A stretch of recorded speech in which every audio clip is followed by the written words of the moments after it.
نحمده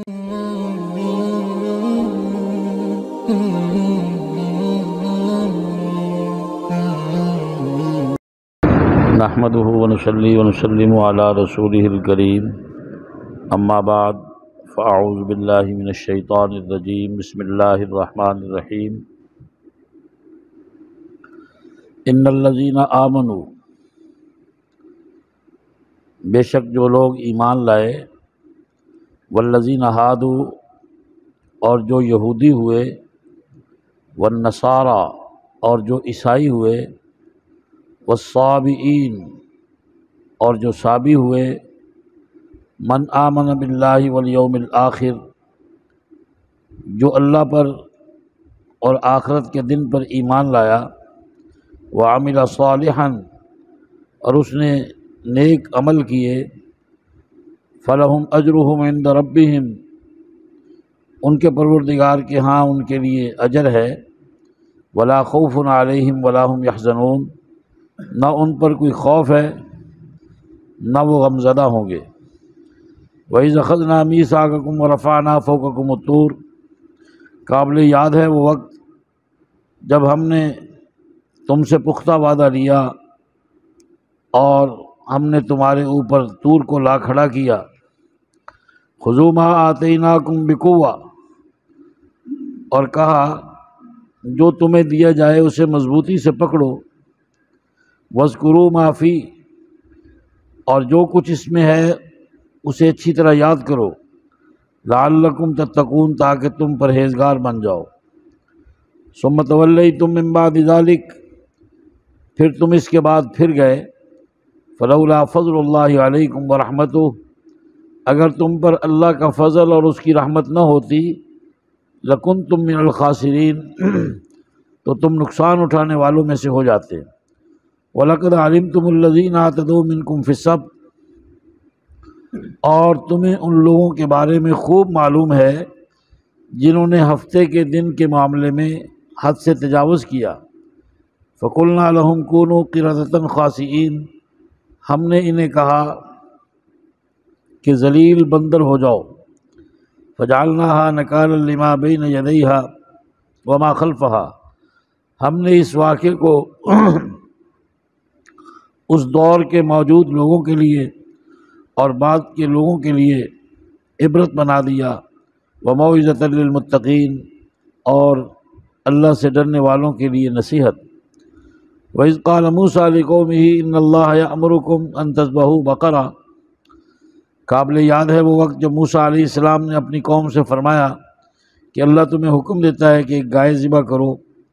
قَالُوا أَتَتَّخِذُنَا هُزُوًا، کہنے لگے اے موسیٰ کیا تو ہمارے ساتھ مذاق کرتا ہے؟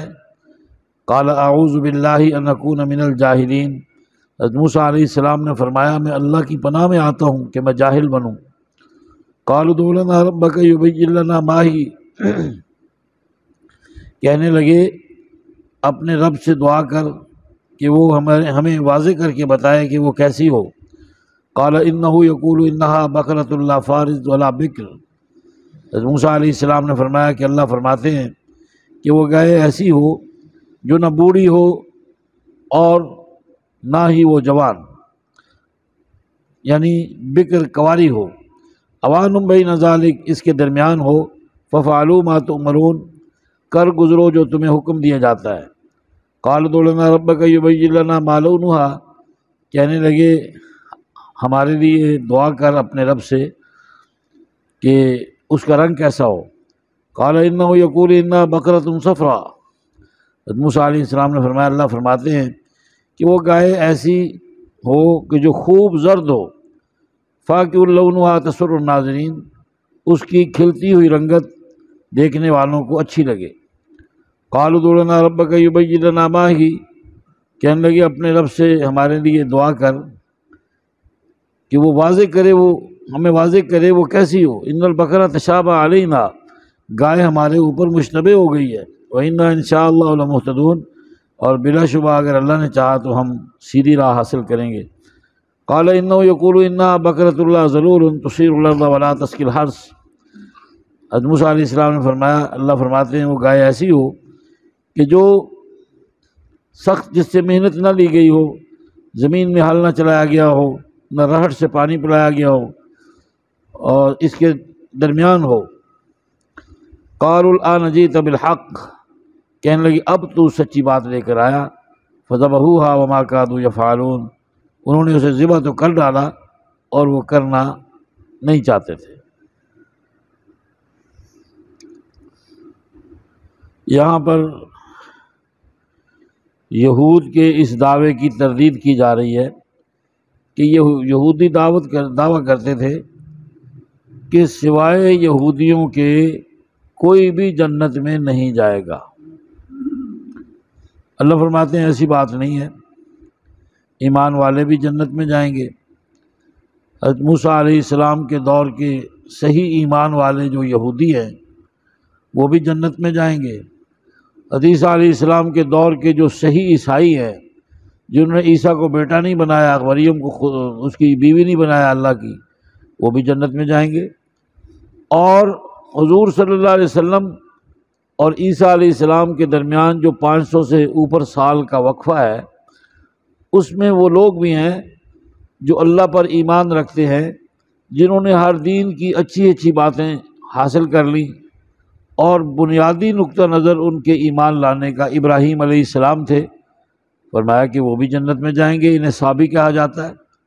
آگے اللہ فرما رہے ہیں کہ ایسے لوگ جو ہیں جن کے عمل بھی اچھے ہیں، اللہ پر ایمان بھی رکھتے ہیں، قیامت کے دن کو بھی مانتے ہیں، جب ان کو موت آئے گی تو اللہ کے ہاں ان کا بہت بڑا اجر ہے، اور انہیں دنیا چھوڑنے کا غم نہیں ہے، آخرت کے حوالے سے انہیں کوئی خوف نہیں ہے۔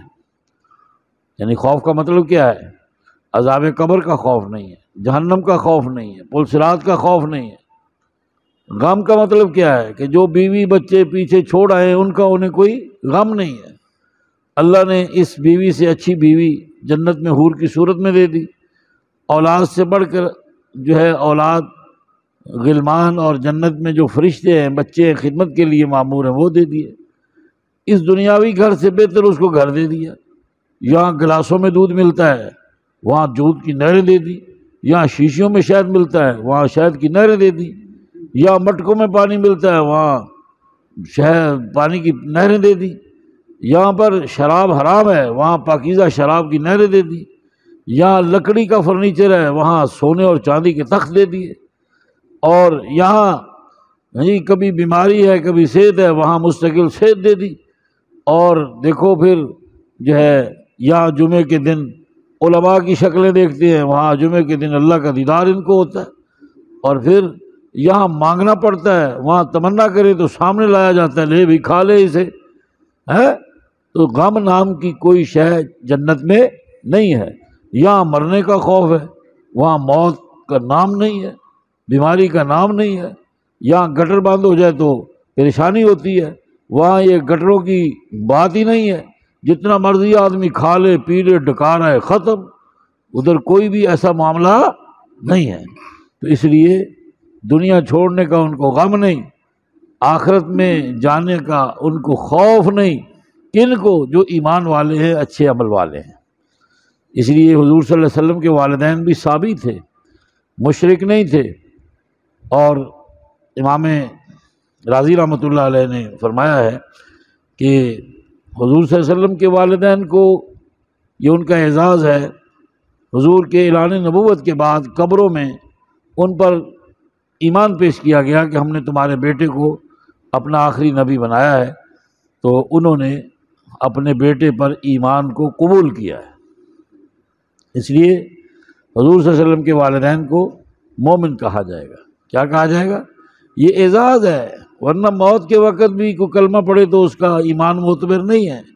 لیکن حضور علیہ السلام کو اتنا استثناء حاصل ہے کہ آپ کے والدین کو قبر میں ایمان عالم ارواح میں پیش کیا گیا ہے کہ تمہارے بیٹے کو ہم نے نبی بنایا، تو انہوں نے اس کو وہاں پر اپنا نبی تسلیم کیا اور ان کے اس ایمان کو قبول کیا گیا۔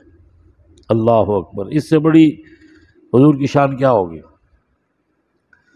تو حضرت موسیٰ علیہ السلام نے جب تورات کی نے ایک موقع پر بات کی کہ میں تورات لایا ہوں، تم اس پر عمل نہیں کرتے۔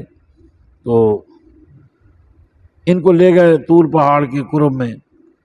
تو اب اللہ نے بھی ان سے خطاب کر کے کہا کہ تم اس کتاب کے اندر جو تمہیں نصیحتیں کی گئی ہیں اسے اچھے طریقے سے یاد کرو، نبی کی بات مانو۔ تو انہوں نے ذرا ہچکچاہٹ کی ہے، تو اللہ تعالیٰ نے طور کو ان کے اوپر جھکا دیا، ایسے تھوڑا سا ان کے اوپر جھکا دیا۔ اب یہ کہنے لگے، انہیں کہا گیا اچھا بتاؤ اب مانتے ہو کہ نہیں مانتے؟ تو کہنے لگے موسیٰ انہوں تے پرے کرنا، یہ جڑا اتنے ڈگ رہا ہے انہوں پرے کر، ہنے مانتے ہیں ہنے۔ یہیں سے پنجابی کا محاورہ نکلا ہے کہ رب نیڑے کے تو سن۔ وہ جو یہ محاورے ایسے نہیں بن جاتے ہیں، یہ یہیں سے نکلا ہے۔ یہ جو طور گرنے لگا ہے نا، اس کو پیچھے ہٹا، ہم مانتے ہیں کوئی نہیں، نہ ماننے کی کون سی بات ہے، جب اللہ کہہ رہا ہے تو ہم مانتے ہیں، لیکن طور کو پیچھے ہٹاؤ۔ اللہ نے فرمایا مضبوطی سے پکڑو جو اس میں کہا جا رہا ہے، اسے یاد کرو تاکہ تم پرہیزگار بن جاؤ۔ فرمایا اس کے بعد بھی یہ لوگ اپنی بات سے پھر گئے، اللہ تعالیٰ نے پھر بھی اپنی رحمت کی، انہیں معاف کر دیا۔ اور اگر یہ اللہ فضل نہ کرتا، رحمت نہ کرتا تو نقصان اٹھانے والوں میں سے بن جاتے۔ آج طارق صاحب آئے ہوئے ہیں، انہوں نے مجھے ایک ویڈیو دکھائی ہے، ایک بستی کی طرف سیلاب بڑھا ہے، پانی کے ریلے گئے، وہ ساری بستی قرآن لے کے دریا اپنے بستی کے کنارے پر آ گئے، بچے بوڑھے سارے۔ ویڈیو وائرل ہوئی ہے۔ تو اللہ کا واسطہ دیا، کہا یہاں سے پیچھے چلا جا، پانی سے کیا کہہ رہے، یہاں سے پیچھے چلا جا، قرآن کا اللہ کا واسطہ دیا۔ تو وہاں سے زمین 4-5 فٹ پھٹی ہوئی نظر آ رہی ہے، لوگ کھڑے ہوئے نظر آ رہے، سارا سیلابی ریلا جو ہے اس گڑھے میں چلا گیا، اور اللہ نے اس بستی کو سیلاب سے محفوظ کر دیا۔ تو اللہ کی رحمت کے، قدرت کے نظارے اب بھی دیکھے جا سکتے ہیں۔ ہم نے تو قرآن میں پڑھا ہے نا کہ اللہ کا عذاب قوم یونس کے علاوہ کسی سے ٹالا نہیں گیا، الا قوم یونس۔ تو آج کے اس دور میں بھی یہ سیلاب اللہ کا عذاب ہے، یہ کوئی رحمت کی بارشیں نہیں ہے۔ تو زمین پھٹتی ہے، آپ دیکھ سکتے ہیں، ویڈیو وائرل ہوئی ہے، 4-5 فٹ چوڑا وہ گھڑا ہے، نیچے سے کتنا ہے اللہ کی اللہ جانے۔ وہ سارا سیلابی ریلا اسی میں چلا گیا، اور اللہ نے بستی کو محفوظ کر دیا۔ اللہ ہی بچانے والا بھی ہے۔ فرمایا کہ اس کے بعد بھی پھر گئے، پھر اللہ تعالیٰ نے ان کو حکم دیا سارا ہفتہ کام کرو، لیکن جو ہفتہ کا دن ہے نا، اس کو تم نے عبادت کے لیے مختص کرنا ہے۔ جیسے مسلمانوں کے لیے جمعہ ہے، عیسائیوں کے لیے اتوار ہے، یہودیوں کے لیے ہفتہ تھا۔ تو کہا کہ اس کا احترام کرنا ہے، اس دن صرف عبادت کے لیے مختص ہے ہفتے کا، شکار نہیں کرنا۔ یہ بنی اسرائیل اس وقت دریا کے کنارے پر آباد تھے، اور ان کا روزگار جو تھا وہ مچھلی تھی، مچھلی کی تجارت تھی۔ تو اب سارا ہفتہ مچھلی نہیں آتی، اور جب ہفتہ آتا تو پانی کم اور مچھلی زیادہ، سامنے تیرتی پھرتی۔ اب یہ کہتے یار مارے گئے، شکار کر نہیں سکتے، عبادت کا دن ہے، پورا ہفتہ آتی نہیں ہے، ہفتے کو آتی ہے، ہفتے کو ہم شکار نہیں کر سکتے۔ تو کافی دیر تو عمل کرتے رہے۔ ایک دن ایک یہودی نے طریقہ یہ ایجاد کیا، اس نے اپنے گھر میں تالاب بنایا اور پیپ لگا لیا دریا کے ساتھ، اور ڈھکن لگا دیا گھر میں۔ وہ جو ہفتے کا دن آیا، اس نے ڈھکن کھولا، اپنے تالاب میں مچھلیاں مار لی۔ اتوار کے دن بیٹھ کے مزے سے گھر میں بھون کے کھا رہا ہے مچھلی، دائیں بائیں ادھر ادھر اس کی خوشبو پھیلی، یار مزے ہیں تیرے، مچھلی کھا رہا ہے، ہمیں تو دیکھنے کو نہیں ملتی، تو کھانے کو کہاں سے لے آیا؟ یار بیلی بھی تو ہوتے ہیں نا۔ اس نے ساری بات بتا دی۔ اب ہر گھر نے اپنے اپنے گھر میں پیپ لگا کے تالاب بنا کے مچھلیاں، ہفتے کے دن کنڈی ڈال کے شکار نہ کرتے، اس طرح پیپوں کے ذریعے، نالیوں کے ذریعے وہ ساری مچھلیاں ان کے تالابوں میں آ جاتی۔ تو پھر قوم میں 3 گروہ ہو گئے۔ ایک گروہ تھا جو اس طرح کی حرکتیں کر رہا تھا، ایک گروہ تھا جو کہتا تھا یار یہ کام اچھا نہیں ہے، لیکن ان کے ساتھ بیٹھنا اٹھنا، برادری، میل جول یہ چھوڑا نہیں۔ اور تیسرا گروہ ایسا تھا جس نے درمیان میں دیوار کر لی، انہوں نے کہا کہ ہمارا تمہارے ساتھ کوئی تعلق نہیں، تم اللہ کے نافرمان ہو۔ اب جنہوں نے دیوار کی تھی انہوں نے کھڑکیاں بھی رکھی ہوئی تھی، کھڑکیاں، اس میں سے دیکھتے تھے ان کے حالات کیا ہے، کیونکہ اللہ کے نبی نے 3 دن کے عذاب کی انہیں کہا تھا کہ آئے گا، یہ داؤد علیہ السلام کے زمانے کی بات ہے۔ تو پھر جب تیسرے دن یہ اٹھے ہیں تو بندروں کی صورت میں اٹھے، دن چڑھ گیا نا، اٹھے ہی نہیں۔ یہ ساتھ والے جو ہیں یہ پریشان ہو گئے، جو ان کے ساتھ رہتے تھے، شکار نہیں کرتے تھے، جو ان کو روکتے تھے بھی اور ان کے ساتھ تعلق توڑتے بھی نہیں تھے، روکتے تو تھے لیکن تعلق کھانا پینا نہیں چھوڑا تھا۔ ان دونوں گروہوں پہ عذاب آیا ہے اور دن چڑھ گیا، یہ بستی کے لوگ اٹھے نہیں، وہ پریشان ہو گئے۔ جب جا کے انہوں نے دیکھا ہے ان کی طرف تو یہ گھروں میں تھے، چھوٹے بچے، دودھ پینے والے بچے سے لے کر بوڑھے آدمی تک سب بندر ہو گئے تھے، سب کی شکلیں بندروں کی، بندر جیسے بنا دیے گئے۔ اب یہ ایک دوسرے کو پہچانتے بھی ہیں بندر ہونے کے بعد اور روتے بھی ہیں۔ 3 دن اسی حالت میں رہے اور اس کے بعد موت کے گھاٹ پر اتار دیے گئے۔ یہ جو ڈارون کا فلسفہ ہے نا کہ انسان پہلے بندر تھا پھر ترقی کرتے کرتے انسان بن گیا، اس کو یقیناً اسی بندر کی ہڈیاں ملی ہے جس کو سزا کے طور پہ بندر بنایا گیا تھا، ڈارون صاحب کو۔ تو اب ہم تو بھائی آدم کی اولاد ہیں، آدم اللہ کا خلیفہ ہے، مسجود ملائک ہے جی، آدم کی اولاد کو بھی، آدم کو بھی اللہ نے نبوت سے سرفراز فرمایا ہے، تو ہم تو آدم کی اولاد ہیں۔ اب جسے بندر بننے کا شوق ہے یا بندر کی اولاد کہلانے کا شوق ہے، وہ ڈارون کے نظریے سے اتفاق کرے، وہ ڈارون کو اپنا بڑا بنا لے۔ ہمارا بڑا تو آدم ہے جسے اللہ نے کہا انی جاعل فی الارض خلیفہ، کہ میں زمین میں اپنا نائب بنانے والا ہوں۔ تو اسی طرح بنی اسرائیل میں قتل ہوا اور قاتل کا پتہ نہیں چل رہا تھا قتل کس نے کیا ہے، تو انہوں نے کہا موسیٰ یہ بندہ مارا گیا ہے، قاتل کا علم نہیں ہو رہا۔ موسیٰ علیہ السلام نے اللہ تعالیٰ سے دعا کی، اللہ نے فرمایا کہ ان کو کہو ایک گائے ذبح کریں، اس کا گوشت جو ہے وہ اس مقتول کے جسم سے لگائیں، یہ اٹھ کے بیٹھ جائے گا، اپنے قاتل کا نام بتا دے گا۔ سوال یہ پیدا ہوتا ہے کہ گائے ہی کا حکم کیوں دیا گیا؟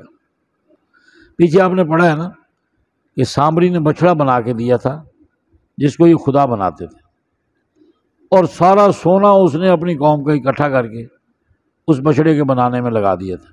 جو یہ مصر سے آتے ہوئے فرعونیوں کا سونا لوٹ کے لائے تھے، گٹھڑیاں باندھ کے لائے تھے، گٹھڑیاں، اتنا سونا تھا، گٹھڑیاں باندھ کے لائے تھے، ایک ایک آدمی کو گٹھڑیاں ملی تھی۔ تو وہ سارا سونا اس نے اس طرح بچڑے میں لگا دیا تھا۔ اللہ نے گائے ان کے ہاتھ سے اس لیے ذبح کرائی تاکہ گائے کی محبت میں انہوں نے اس کے بچڑے کو خدا بنایا ہے، اپنے ہاتھوں سے اس کو ذبح کریں تاکہ انہیں یقین آ جائے کہ جو ذبح ہو جائے وہ خدا یا اس کی نسل خدا نہیں ہوتی، اس لیے ذبح کروایا۔ تو اب کہنے لگے موسیٰ یار بات تو سمجھ نہیں آتی، بولا گائے کا گوشت لگانے سے بندہ کیسے زندہ ہوتا ہے؟ عجیب باتیں کرتا ہے یار، تو اللہ کا نبی ہے ہمارے ساتھ مذاق کر رہا ہے۔ موسیٰ علیہ السلام نے کہا میں اللہ کی پناہ میں آتا ہوں، میں جاہل بنوں، میں تو اللہ کا حکم سنا رہا ہوں، میں تمہارے ساتھ مذاق تھوڑی کر رہا ہوں۔ اچھا پھر ایسے کر، ہمارے لیے اپنے اللہ سے پوچھ کہ وہ گائے کیسی ہونی چاہیے۔ حضرت نے فرمایا وہ گائے ایسی ہو نہ بوڑھی ہو اور نہ بیاہی ہوئی یعنی دودھ دینے والی ہو، کنواری ہو۔ کہنے لگے کر گزرو جو تمہیں کہا جا رہا ہے۔ کہنے لگے نہیں یار ابھی اور پوچھ، یہ اللہ سے پوچھ اس کا رنگ کیسا ہونا چاہیے، اس کا رنگ کیسا ہونا چاہیے۔ حضرت نے فرمایا کہ اللہ کہہ رہے اس کا رنگ خوب زرد ہو، آنکھوں میں جچتا ہو، اور دیکھنے والے اسے دیکھیں تو خوش ہو جائیں، نگاہ میں اچھی لگے، خوبصورت لگے۔ کہنے لگے اچھا ابھی بات واضح نہیں ہوئی، ہمارے اوپر مشتبہ ہو گئی یہ بات، ہم ضرور ہدایت حاصل کریں گے۔ اللہ سے پوچھ کے وہ گائے جو ہے اس کی کیفیت کیسی ہونی چاہیے؟ تو اللہ تعالیٰ نے پھر کہا کہ اس کے ذریعے زمین میں ہل نہ چلایا گیا ہو، اور اس کے ذریعے جو ہے وہ اپنا رہٹ لگا کے، جو پہلے کنویں تھے اس کو رہٹ کہتے تھے، کھیتوں کو پانی نہ لگایا گیا ہو۔ کہنے لگے ہاں اب تو سچی بات لایا ہے۔ تو پھر قوم میں ایک ہی گائے ملی ایسی، ایک آدمی تھا جو اپنی والدہ کی خدمت کرتا تھا، نہایت نیک آدمی تھا، اس کے پاس ہی ان کوائف پر پورا اترنے والی گائے تھی۔ چنانچہ اس سے رابطہ کیا گیا، اس نے کہا میں گائے تو دینے کو تیار ہوں، لیکن یہ ہے ذبح کرنے کے بعد جب اس گائے کی تم کھال اتارو گے تو اس پوری کھال کو گائے کی جسامت کے برابر تمہیں سونے سے بھرنا ہوگا۔ کس سے بھرنا ہوگا؟ سونے سے۔ مرنی کا تھا سے سونے سے بھرنا پڑے گا، یعنی کھال کا وہ ڈھول بناؤ، سلائی کرو، اور پھر اس میں سونا بھرو، سارے سونا۔ چنانچہ ساری قوم سونا اکٹھا کر کے لائی۔ حضرت موسیٰ علیہ السلام نے جو بچھڑے کا سونا انہوں نے تھا وہ بھی سارا توڑ تاڑ کے اسی میں ڈالا گیا، تو وہ گائے جو ہے اس طرح کھال لگی اس کو اور بھر دی گئی۔ اور جب مقتول کے جسم سے یہ ٹکڑا لگایا گیا تو اٹھ کے بیٹھ گیا۔ اس نے کہا کہ میرے بھتیجے نے مجھے جائیداد کے لالچ میں قتل کیا ہے، اس کا نام لیا۔ اس کے بعد پھر لمبا ہوا اور مر گیا، بیان دینے کے بعد پھر مر گیا۔ یار عجیب بات ہے، اصل طاقت اللہ کے امر میں ہے۔ اللہ لاٹھی میں طاقت کا مظاہرہ ایسے کرتے ہیں، پتھر پہ مارو تو پانی کے 12 چشمے جاری ہو جاتے ہیں، اگر جادوگروں کے مقابلے میں ڈالی جائے فَإِذَا هِيَ ثُعْبَانٌ مُبِينٌ تو موسیٰ کی لاٹھی بہت بڑا اژدہا بن جاتی ہے، ٹھیک ہے۔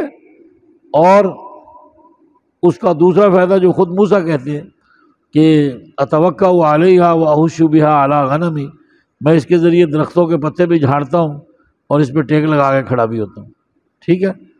اس کے علاوہ بھی اس لاٹھی کے فائدے آپ دیکھ لیں، پانی کی چشمے اس سے جاری ہو رہے ہیں، جادوگروں کا مقابلہ اس سے ہو رہا ہے، فرعون کے دربار میں کھلبلی اس سے مچ رہی ہے۔ اب ایک گائے کا گوشت جو ہے، اس گائے کے گوشت میں اللہ نے یہ اپنا امر جو ہے رکھ دیا کہ میت کے جسم سے لگے وہ اٹھ کے بیٹھ جائے اور زندہ ہو جائے، زندہ ہو کے بات کرے اپنے قاتل کا بیان۔ گائے اب بھی ہے، لوگ اب بھی مرتے ہیں، اب گائے کی ساری گائے کے ساتھ اس کو لگا دو، زندہ نہیں ہوتا، کیونکہ اللہ کا امر نہیں ہے۔ جب اللہ کا امر تھا تو گوشت کا ایک ٹکڑا لگایا گیا، وہ زندہ ہو کے بیٹھ گیا۔ تو یہ ساری صورت کے واقعات بتاتے ہیں کہ اصل طاقت اللہ کے امر میں ہے۔ اصل طاقت کس میں ہے؟ اللہ کے امر میں۔ ہم اگر سن رہے ہیں تو ہمارا کوئی کمال نہیں، اللہ کا امر ہے یہ سن رہا ہے، اللہ کا امر ہے آنکھ دیکھ رہی ہے، اللہ کا امر ہے ناک سونگھ رہا ہے، اللہ کا امر ہے ہاتھ پکڑ رہا ہے، اللہ کا امر ہے پاؤں چل رہے ہیں، اللہ کا امر ہے دماغ کام کر رہا ہے، اللہ کا امر ہے آپ کی پوری باڈی جو ہے وہ حرکت میں ہے۔ جب اللہ کا امر نہیں ہوگا فالج ہو جائے گا، ہاتھ بندے کے ساتھ ہے کام نہیں کر سکتا، پاؤں بندے کے ساتھ لگا ہوا ہے چل نہیں سکتا، جی دماغ کے اندر جو ہے فالج ہو گیا، دماغ پورے کا پورا موجود ہے، صلاحیت ختم ہو گئی۔ کان کو امر ہوا سننا نہیں ہے، کان سارا لگا ہوا ہے سن نہیں سکتا، زبان منہ میں قائم ہے فالج ہو گیا بول نہیں سکتی، تو کیوں ہے یہ سب کچھ؟ یہ بتا رہے ہیں اللہ کہ ہم چاہیں تو دے سکتے ہیں، چاہے تو لے سکتے ہیں، تمہارا اس میں اپنا کوئی کمال نہیں ہے۔ اللہ کا شکر ادا کیا کریں، اتنی نافرمانیوں کے باوجود اللہ نے ہم سے ہمارے اعضاء اور نعمتیں چھینی نہیں ہیں، ہم پورے کے پورے فٹ ہیں اور اس کا تقاضا یہ ہے کہ اس جسم کو جتنا ہم نے برائیوں میں طاقتور کیا ہے اتنا ہی نیکیاں کر کے اب اس کو اللہ کی جو ہے عبادت اور اطاعت میں اس کو کمزور کریں، تاکہ اللہ تبارک و تعالیٰ گناہوں کا کفارہ بنا دے۔ اللہ توفیق عمل دے۔